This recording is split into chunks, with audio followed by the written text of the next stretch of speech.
May isang oras silang naglakad, pero sulit naman iyon sapagkat magaganda ang tanawin doon. Ang pinakabungad ay taniman ng saging, at sumunod ang taniman ng gulay at kamote. Yun ang ilan sa pinagkakunan nila ng kabuhayan, bukod sa pangangisda ng kanyang itang. Marami rin nagkalat na puno ng mangga, santol, bayabas, duhat, malalaking suha, langka, at alang puno ng kakao at niyog doon. Masipag na maglulupa ang kanyang ama. Walang bahagi ng kanilang lupain ang nakatiwangwang. Habang naglalakad, ay paniangkuhan ni Aris ang litrato. Nag-enjoy naman ng mga kasama niya sa kakapost dito. Josie. Napangiti siya sa paraan ng pagtawag nito sa kanyang pangalan. Tunog Josie. Paglingon niya ay flash ang kamera nito. Bigla siya nitong kinunan ng litrato. Magrereklamo na sana siya na hindi siya handa. Pero ilang sunod-sunod pang kuha ang ginawa nito. Aris, mukha akong pindangga. Gusto rin magpapadyak sa inis. Pawisan na siya at marahil ay nangingintab na ang kanyang mukha. Of course not. You're Itinikom nito ang bibig. Kinagatan sa sulok ng mga labi. Bigla siyang natawa. Mula nang umalis sila sa bahay, ay ilang puntos ang nababawas dito. 81 na lang. Sumimangot ito. Maya-maya ang ngumiti ulit ito at saka itinutok sa kanyang kamera. Sa halip na maasar, ay nagpost na lang siya. Bahala itong masilaw sa kintab ng kanyang noo. Pero tila, lalo lamang nitong ikinasiya iyon. Naka, ate, kami naman. Angal ang kanyang kapatid. Maya-maya lamang ay nagkakaingay na sila. Para mga ignoranteng nun lamang nakaranas, makuhanan ng litrato. Kami naman. Iniabot na Aris ang kamera kay Teresa. Nagulat na lamang siya na bigla nitong ipaikot ang mga basic sa kanyang baywang mula sa kanyang likuran at saka dinigit ang pisngi sa kanyang mukha. Bigla siyang nanigas. Say cheese! Tabing niya ang ngiting gumuhit sa kanyang mga labi. Ate, ayusin mo naman. Para namang sumasakit ang ngipin mo eh. Ngiti. Yung mukhang natural. Hayan, konti pa. Smile. 1, 2, 3. Isa pa, isa pa. Para na siya mabibingi sa lakas ng tambol ng kanyang dibdib. At ang kapatid niya, mukhang nasiyahan pa sa paghawak sa mamahaling kamera. Nakakailang kuha na ito, ay hindi pa rin nasisiyahan sa kakadikta sa kanila ng mga dapat nalang post. Kuya, buhatin mo si ate. Yung parang mga bagong kasal. Nag-iinit ang mga pisngi na pinandilata niya si Teresa. Napatili siya ng walang ano-ano, ay bigla na lamang siyang umangat sa ere. Ay, Aris, loko ka, ibaba mo nga ako. Conscious siya. Kanina pa tumatagaktak ang pawis siya. Baka kung ano na ang kanyang amoy. Hindi pa naman niya ugaling magwisik ng cologne. Aris, huwag ka malikot. Huwag ka na nga maarte ate. Ipaikot mo na lamang yung mga braso mo sa leeg ni Kuya Aris. Maria Teresa, ang KJ mo, bilis na. At baka nangangali na si Kuya. Hindi ako mataba, no? Sinabi ko ba? Pose na. Bilis. Say, cheese. Magalpak ng tawa si Renzo at Batchoy. Pati siya ay napangiti na rin. Na matapos ang kanilang photoshoot, ay muli silang nagpatuloy sa paglalakad. Naghihintay na sa kamalig ang kanilang mga magulang. Hindi na umuwi ang mga ito sa oras ng pananghalian dahil dala na nila ang pagkain. Nagpahinga lamang sila ng konting oras bago sila nagsalo-salo sa masaganang pananghalian. Pagkakain ay saka sila tumuli sa busay. Malalim ang tubig at parang nagyayelo iyon sa lamig. Nang makita ni Aris sa umahon si Josie, ay mabilis siyang sumisid palapit sa kinuupuan nitong bato. Hindi na siya nagulat na makita itong parang nanginginig sa lamig. Habang yakap-yakap ang mga binti. Ayos ka lang ba? Sinikap niyang tuwirin ang kanyang pagsasalita. Desidido siyang hindi mabawasan ang mga nalalabi pa niyang puntos. Kaya inawat niya ang sarili magsalita ng English. Oo. Medyo nangangatal ang babang tugon nito. Umupo siya sa tabi nito at sinimulang kiskisin ang mga braso nito. Nang sa palagay niya hindi pa rin sipat iyon, ay niyakap na niya ang dalaga. Bahaging nabawasan ang panginginig nito. Stay, dito ka lang. Lihim ding nakagat ang dulo ng dila. I'll get my... kukunin ko ang aking tuwalya. Nagsuot siya ng t-shirt. Isinabit niya sa kanyang liig ang strap ng kamera at tinampot ang tuwalya. Ibinalot niya iyon sa mga balikat nito. Salamat, nakangiting sabi ng dalaga. Itinaas niya ang kanyang kamera at kinuhanan ito ng larawan. Hindi niya alam kung ano ang mayroon sa ngiti ng dalaga na sa bawat araw na nagdaan ay tila may taglang iyong gayuma at hindi na mababaglit sa kanyang isip. Was he falling for her? He took another shot and another. Tama na at baka pulos mukha ko na lamang alaman niyan. Pero parang walang narinig na nagpatuloy lamang siya. She had a perfect set of white teeth. Pwedeng pang toothpaste commercial. At gustong-gusto niya itong pagmasdan habang naniningkit ang mga mata nito habang tumatawa. She looked so sweet and innocent. Bumahin ito. Itinigil niya ang pagkuha rito ng larawan at mabilis itong nilapitan. Magpalit ka na ng damit. Sinanyasan niya si Renzo na mukhang nasisiyahan pa rin sa paliligo. Mauna na kami sa kamalig. Hindi na nakakalimutan na minsan sinabi ni Tata Nardo na asthmatic si Josie. Bumahin ulit ito ng sunod-sunod. Hinapit niya ang tuwalya sa katawan nito at pinagsilikop iyon sa ilalim ng baba nito. Napakalamig ng tubig at nag-aalala siyang baka sipunin ng dalaga or worst, sumpungin ng hika. Inalalayan niya itong tumayo.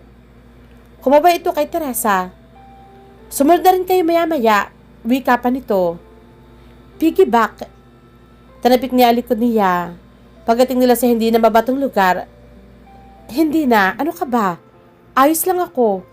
Kaya ko maglakad. Kung ayaw mo, ganito na lang. Marahan na itong pinangko. Napasinghap ito. Aris. Napangiti sa Aris. He liked the sound of his name on her lips. It sounded like a soft caress. He wondered how it would sound like when they doing it. Natigilan siya. Nabibigatan ka na tiyak. Baba mo na lang kasi ako. Malayo-layo rin ang kamalig. Mangangalay ka. Inignoran niya ito. Natutukso siyang dumuko at hagka ng mga labi ng dalaga. They look inviting enough. May dala sila mga kakanin kanina habang naliligo. Her lips would probably taste like buko pie or ginataan. Aris! He gave in to his urge. The need to kiss her was so much overwhelming. He took her lips. Bagay na tila ay kinagitla nito. Daglan niyang binago ang paghalik dito. At hinayaan itong dumaos-dos pababa sa lupa. Ikunulong niya sa dalawang palad ng mukha nito.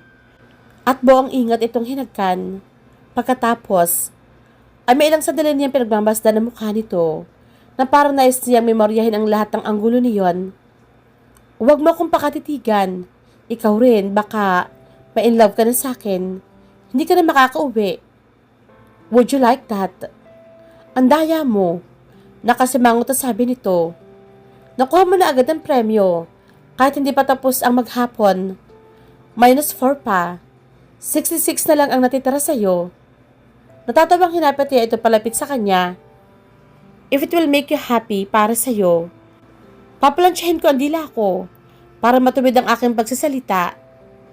Dinalapnos yan, sayang naman. Wala ka ng asset. Asset? Oo. Cute kasing pakinggan. Doon nga yata ako tinamaan sa'yo eh. Dagli nitong natutup ang bibig pagkasabi niyon. Kunwari wala kang narinig. Napahalakak siya. Magkasaliko pa mga palad na nagpatuloy sila sa paglalakad. Nang may makatas siyang isang ligaw ng bulaklak, ay pinutas niya iyon at inipit sa tenga nito. Perfect. Huwag kang gagalaw. Isang napakatamis ang ngiti ang ibinigay nito sa kanya. Nang itaas niya ang kanyang kamera. Lovely. She looked like a water nymph. Mahigpit na napahawak si Josie sa poste ng batalan. Parang malulunod na nahigit niya ang kanyang hininga. Pagkatapos ng sunod-sunod na pagbahin, ay ubo naman ang umatake sa kanya. Nangangati ang lalamunan niya. Pamilyar na sa kanya mga sintomas na iyon. Sinusumpong siya ng hika. At kahit gusto madalain ang pagbabanlaw, ay naging napakabagal ng mga sumunod na sandali. Josie! Tawag ni Aris. Nasa labas ito ng batalan. Nangyari sa tagpi-tagping tabla na nabububunga ng nipa. May tubong kawayan sa loob niyon na dinadaluyan ng malinis sa tubig mula sa batis. Sadyang ginawa iyon ng kanyang ama. Dahil nung nasa kolehiyo pa siya, ay madalas siya magsama ng mga kaibigan niya roon upang maligo sa busay. Magbanlaw ka na. Doon ako sa loob ng kamalig. Ayos ka lang ba? Di naman ito ang kanyang lieg. Ano bang Heck, what's wrong? Wala. Nahigit niyang hininga. Sa lahat ng pagkakataong pwedeng sumumpong ang kanyang hika, ay bakit noon pa? Hindi naman siya madalas sumpungin. Marahil inanibago lamang siya sa lamig ng busay. O baka dahil sa sobrang excitement. Minsan kumonsulta siya sa doktor tungkol sa asthma. Ay sinabi sa kanya ng mga gagamot na ang sakit niya ay natitrigger minsan ng labis sa emosyon. Kapag stressed out siya o labis na na-excite. May gamot ka ba? Do you have an inhaler or some other sort of medication? Umiling siya. Minsan kahit ang simple na pagkasalita ay mahirap gawin. Aris, we're still about 20 feet away. Mahihirapan ka pa. Binuhat siya nito at dinala sa loob ng kamalig. Ang kalahating bahagi niyon ay may tulugan dahil doon natutulog si Batsoy. Maingat siya itong ibinaba sa papag na kawayan. Wait here. Magpapalit lang mga ako ng damit. Mabilis itong kumuha ng bihisan at maling lumabas ang kamalig. Wala pang 15 minutos ay bumalik na ito. Tinulungan siya nitong tuyuin ang kanyang buhok na hindi na niya nagawa. Napakaingat ng mga kilos ito. Parang gusto niyang mapahiya ng pati ang pagsusuklay sa kanya ay ito pang gumawa. Sinuklayan siya nito hanggang sa matuyo ang kanyang buhok. Nang dumating ang mga kasama nila, ay ito na nagayang umuwi. Nang mapansin ng mga ito ang kanyang kondisyon, ay wala nang nagtanong pa at nagmamadaling gumayak ang lahat. Pinasan siya ni Aris sa kabila ng kanyang pagtutol. Mahihirapan ka. Ano niya rito? Ikanilang lang nito ang ulo. Chicken feed. Ano naman na napagtampuhan nyo ng daddy mo? Nabanggit ni Aris kay Josie. Nagkasamaan sila ng loob ng kanyang daddy. Kaya minabutan niyang lumayo muna pansamantala at magbakasyon. Ayaw na sana niya magsinungaling dito. Subalit paano na sasabihin dito ang totoo na hindi yun magiging komplikado? We have a farm. He wants me to quit my job so I can manage it. I refused, of course. And he took it hard. We argued. The rest is history. Kuminsan kasi, may mga sakripisyong kailangan natin gawin para sa kabubuti ng nakararami at may mga desisyong kailangan natin pag-isipan ng mabuti bago bitawan. Tulad ng sinabi mo sa tatay mo, sana sinabi mo muna sa kanya na pag-iisipan mo ang kanyang hinihiling. Why do I get the feeling that you're going to be my father's great ally? Naihaplos niya ang isang palad sa mukha nito. His thumb gently caressed her cheek. Naroon siya sa bahay ng mga ito. Nasa likod bahay sila. Nang umupo ito sa duyan, ay tinabihan niya ito. Humilig ito sa kanyang balikat. Kapag dinadalo niya ang dalaga, ay parati silang binibigyan ng privacy ng mga magulang ito. Subalit kapag nasa labas sila ng bahay, o kapag inibitahan niya ito sa bahay, ay parati silang may chaperon.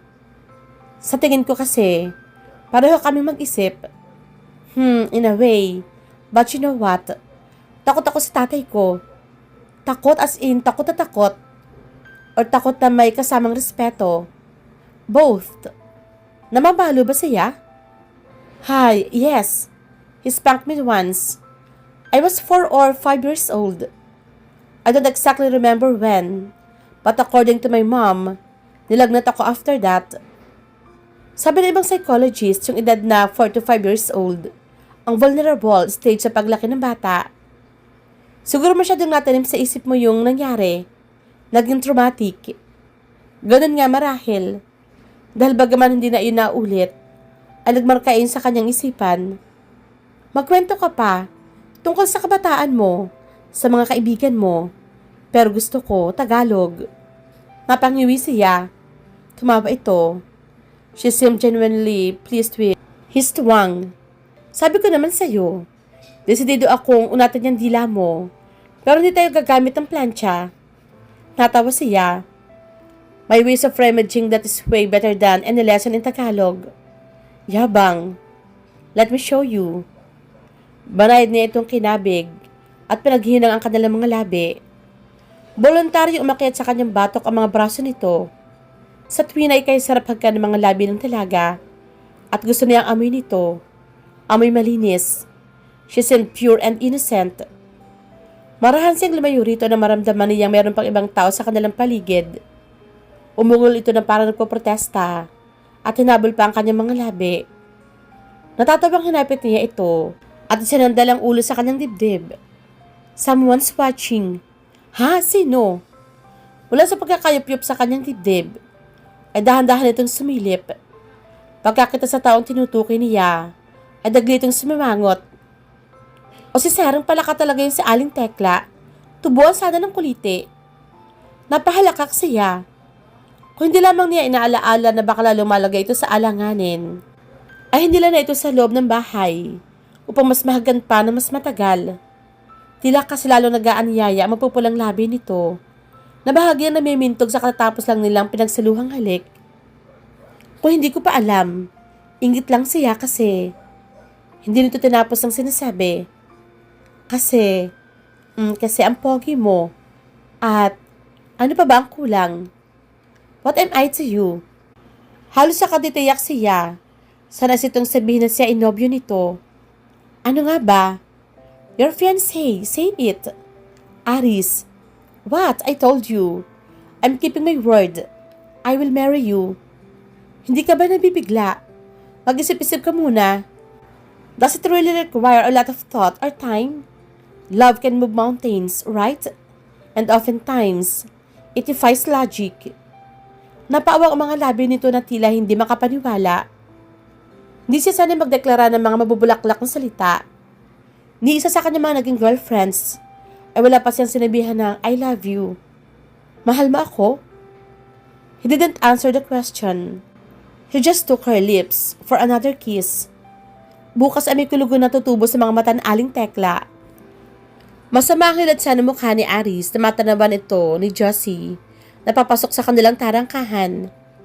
Bahagya pa nitong nilingon si Pekto na kagagaling lamang sa kanila at tinatiran siya ng pasalubong. Base sa maikling pag-uusap nila ng dating maliligaw, ay nagpaalam ito sa kanya ng tuluyan. Baka rumanatili na ito sa binangonan kung saan ito umaangkat ng mga isdang tabang.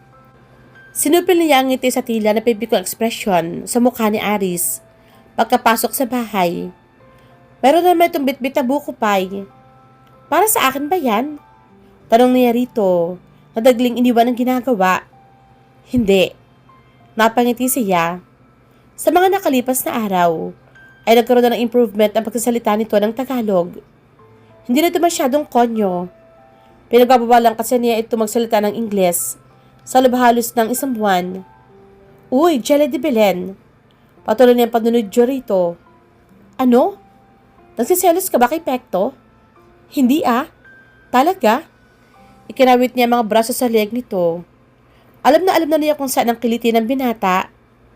Nasa baba. Nang umakto siyang kakagatin ito roon, ay mabilis itong iniiwas sa mukha. Stop it. Ayaw? Josie, may pagbabanta sa tinig nito. Sa halip na matakot, ay kinulong niya sa dalawang palad ng mukha nito. At bago pa ito makaiwas, ay kinagat niya ang malambot na parte sa dulo ng baba nito. Misula itong pasalita na pahagikik. Napabungis-ngis. Tila mas babae pa ito sa kanya kung tumawa. Pinagtatawanan mo ako, ha? Come here, you. Mabilisan ito ang kinabig at pinagkikiliti sa magkabilang tagiliran. Impit siyang napatili. Panay ang kanyang ilag pero wala siyang nagawa nang hindi nito tantanan ang kanyang tagiliran. Tama na! Ay, Aris! Na makakawala, ay mabilis siyang tumakbo sa komedor. You're so going to pay the rest. Para sila nagpapatentero sa pahabang mesa sa komedor. Bawat pagkatangka niyang lansihin ito, ay mukhang hindi uubra. Parang sanay itong makipagpatentero. Maliksi, palibhasa, ang hahaba ng biyas. Mukhang wiling-wili sa'yo si Aling Demetria. Hindi kaya type kang manugangin? May anak pang dalaga iyon? Meron. Si Paulita ng dating Paulo. Sinamantala nito ang kanyang pagkalibang. Sa maliksing kilos, ay mutik na siyang mahaklit sa baywang. Napatili siya, sabay tutup sa bibig. Sa pagnanais na makalayo, ay umakyat siya ng bangko. Pero hindi din natansya ang kilos. Nagkabisala ang kanyang paa. Josie! Ang lakas ng kabog ng kanyang dibdib. Kung hindi na agapang masalo ni Aris, ay baka nabagok ang kanyang ulo. You clumsy little witch. Abot-abot din ang pintig ng puso nito. Nang kanya itong tingnan ay halos, kakulay na ito ng bond paper. Mahigpit siyang napayakap dito. Nanginginig ang buong katawan. May ilang sandali silang nanatiling ganoon. Maya-maya ay sinangkot siyang umabot sa mga labi nito. As if he desperately needed reassurance, he took her lips in a mind-blowing kiss. Parang puputok ang kanyang mga labi sa marain nitong paghalik. Don't you ever scare me like that, wika nito nang lumayo sa kanya.